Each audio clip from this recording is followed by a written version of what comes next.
It is Southeastern 14. I'm Chase Robinson. So glad you are with us once again.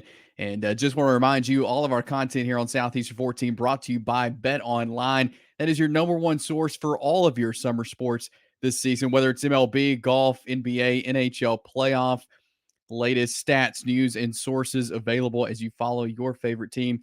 Get the latest odds and lines, including the latest team matchups, player props, and odds on just about everything out there. Head to the website today or use your mobile device to get in on the action. Bet online where the game starts. It's April, which means the transfer portal spring window is open. We're sitting here on April 17th, so it's been a little over 24 hours that the portal window has been open.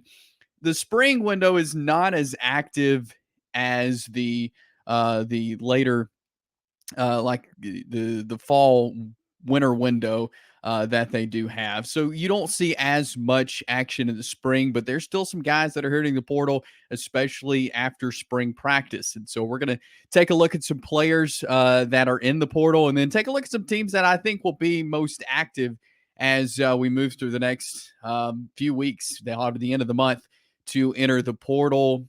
So we'll take a look first at some players that are in the portal. First off, let's talk Jacoby Matthews of Texas A&M. He entered the portal. He had 42 total tackles in his 2 seasons with the Aggies. Also, an interception. He played 11 games last season. He played 10 games his freshman year in 2022. But of course, anytime a new staff comes in, as Texas A&M now under the direction of Mike Elko, things change. Players move out. They go through a spring with the new coach. They may want change or something different, and I'm guessing that's the case for Jacoby Matthews. But he will be on the move as he has entered the transfer portal to leave Texas A&M. But a guy who obviously can make plays again in his 2 seasons, 42 tackles, and so I think that says a lot about this guy. I think he will be on a roster very soon. And again, a lot of these guys, it won't take long for them to find a new landing spot. Coaches are able to contact them beginning yesterday. And so Jacoby Matthews of Texas A&M, that's a tough loss for Mike Elko in the defense there, in the safety position there at A&M. But they do have some depth at that position, which I think is part of the reason Jacoby Matthews is seeking to go somewhere else to play, is because they've got plenty of guys that can step up and play that position as well. Next guy I want to talk about is former Kentucky Wildcat, now Raymond Cottrell. Let's see, he caught one pass last year for a 13-yard touchdown, and he only played 3 games last year in his freshman season. So that means he has 4 years of eligibility left. And you see some of these guys who may not have gotten a lot of action. They made sure they were able to keep their redshirt eligibility. So he was able to keep that. So he will have 4 years of eligibility left. And so he will be on the move. That is Raymond Cottrell of Kentucky. So he is leaving the Wildcats there. But again, a wide receiver, can make plays, and has got a lot of eligibility left and a lot of room to grow. And so I think he will find a place very soon as well. From Texas, Tapp. He is an edge rusher for the Longhorns. He recorded 9 tackles and 1.5 tackles for loss during his 2 years at Texas. Again, saw some playing time. It's not as much as he anticipated or liked, and he's going to find a new home. But that opens up a spot on the defense there for Texas, and we'll talk about kind of Texas as a whole in just a little bit. But again, there's some guys who in that edge position who I think are very talented for the Longhorns. Tapp saw, hey, let's go somewhere else and find some playing time there. So Tapp is on the move from the Texas Longhorns. Another player I want to talk about from the Tennessee Volunteers, that is linebacker Elijah Herring. Now, you don't see this much, a guy like Herring transferring out.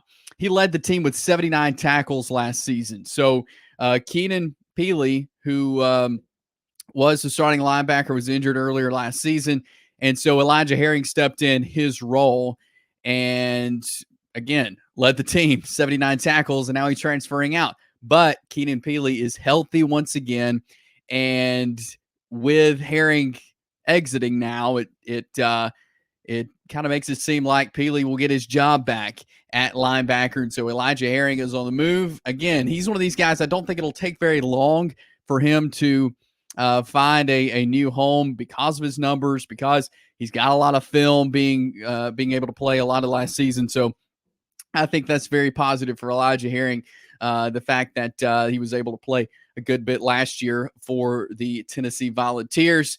But those are just some guys, a few guys who have entered the portal. You get this time of the year, a lot of guys are entering the portal that have not played, that are looking for more playing time. So a lot of these players that you'll see come through, some of them will be big names. Some of them will be guys who get a lot of playing time. Others you may have never heard of, but they're looking for a place to play to get more playing time. So those are just a few. Again, we are just a little over 24 hours into the transfer portal as I do this video. And so if you're saying, well, hey, this guy went in, well, we'll continue to monitor it. We'll continue to post content as, again, they have the rest of the month to enter the transfer portal. And probably in the next few days, we'll see more guys commit as we watch this unfold in this era of the transfer portal, the spring window for the portal. Now, you may be wondering, well, which SEC teams will be most active in the portal? It's a great question. And I've got 4 teams I think will be most active. You could probably make the list longer, but I think these have some needs they're looking to fill. The Texas Longhorns, I think, have quite a few holes to fill, especially on the defensive side of the ball. Steve Sarkisian, of course, a great offensive mind, but they need to have the defense that can compete with these SEC teams, and I think they do. I think they did last year for sure. We saw how they were able to compete and win the games they did, and defense definitely helped out a lot.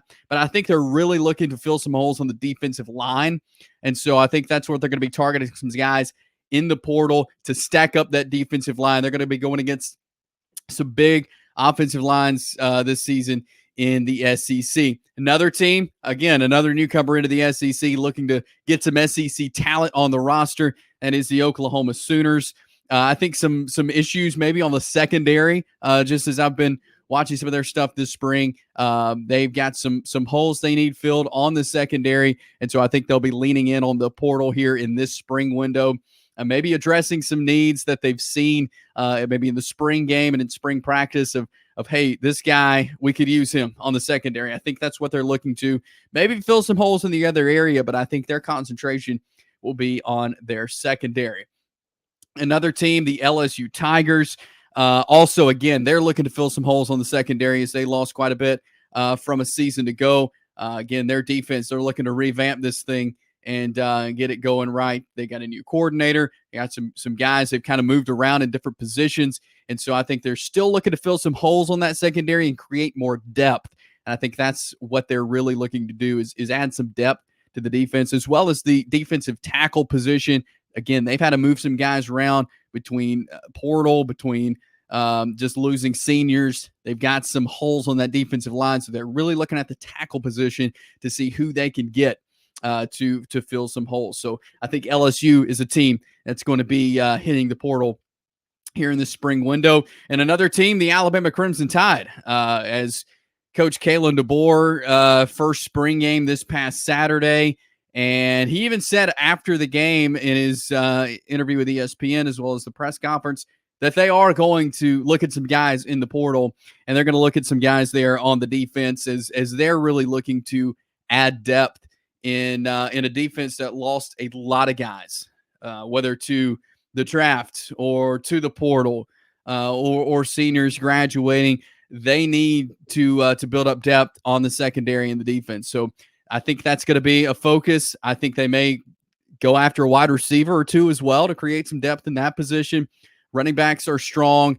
Quarterbacks are strong for the Crimson Tide, but maybe adding a wide receiver. But I think looking at a lot of guys on defense is going to be key for Alabama. So a lot to unpack when it comes to the transfer portal, and we're going to be all over it here with Southeastern 14 Remember to subscribe to the YouTube channel, like this video, and keep up to date with all of the great content that we bring you, whether it's football, basketball, baseball. We got you covered here on Southeastern 14. And again, with the spring portal window open in football, we're going to be all over it.